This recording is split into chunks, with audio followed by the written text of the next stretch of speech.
Welcome back to Top 5 Repairs. In today's topic, I'm going to tell you guys how to fix P0685 Ecm Pcm power relay control circuit open.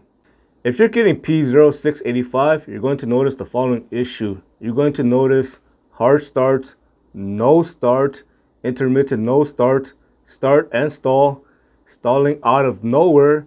You're going to notice that your vehicle may not start when the weather is extremely hot or when the weather is extremely cold.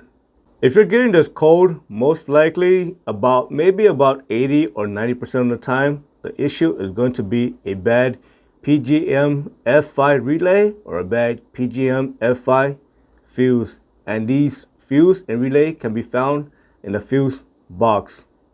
If the PGM F5 main relay and fuse is not the issue, then the other possible issue is going to be a bad ECM, wire issue, wire is going straight to the fuse box, or you have a bad fuse box.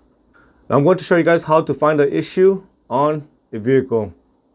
To fix P0685, you want to locate the fuse box and next remove the cover. What you want to look for is you want to look for the main relay and the main relay fuse. It's going to be labeled differently for different vehicle, so keep that in mind. Again, this is just a demonstration video. Next, you want to locate the main fuse and the main relay. You want to make sure that the main fuse is not blown, and you want to make sure the main relay is working. Again, to find the location, you want to look at the fuse box cover, and it'll tell you exactly where the fuse and the main relay is going to be located.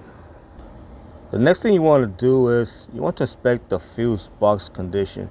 You want to make sure that the fuse box is not burnt, and you want to make sure there is no loose connection, and you also want to make sure that there are no discoloration, because if there are discoloration, that could be a sign that it's either corroded or it is burnt and you might have an electrical issue.